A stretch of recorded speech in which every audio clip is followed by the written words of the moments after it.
पूर्वीचा असेल, मला काही निश्चित काळ माहित नाही.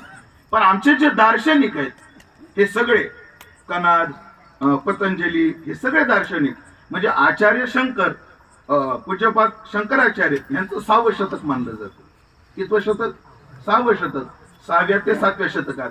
आणि त्याच्या आधी हे दार्शनिक झालेले बाकीचे, कारण आचार्यांनी सगळ्यांचं खंडन मंडन करत करत करत वेदांत सिद्धांताचा काय मांडलेला आहे? सिद्धांत मांडलेला आहे.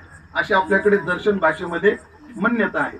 म्हणजे निदान 6व्या शतकाच्या आधी आमच्याकडे काय झालं? न्यायदर्शन तयार झालं. आणि मग पतन माणसाचं का, म्हणजे पतन का होतं, खाली फळ काय येतं, त्याचं कारण त्यांनी सांगितलं.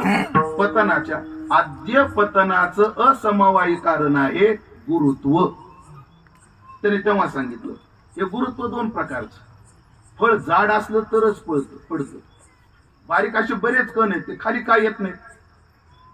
धुळीचे कण पृथ्वीकडे लगेच काय येत नाहीत, कारण गुरुत्व म्हणजे मोठे पण वजन नाही त्याला काय नाही, वजन नाही. बरोबर. म्हणजे खाली काय येतं? गुरुत्व, त्या फळाचं पण आणि पृथ्वीचं आकर्षण. गुरुत्व, आकर्षण आहे ना, 2 का हे कारण झालं. पण हे झालं आद्य पतनाचं असमवायी कारण गुरुत्व आहे. ते म्हणतात पतनाचं एकच कारण नाही, अजून एक कारण आहे. आद्य पतन गुरुत्वानं होतं, पण द्वितीय पतन म्हणजे उदाहरण सांगतो, थोडं जड जाईल, 1 मिनिट ऐका.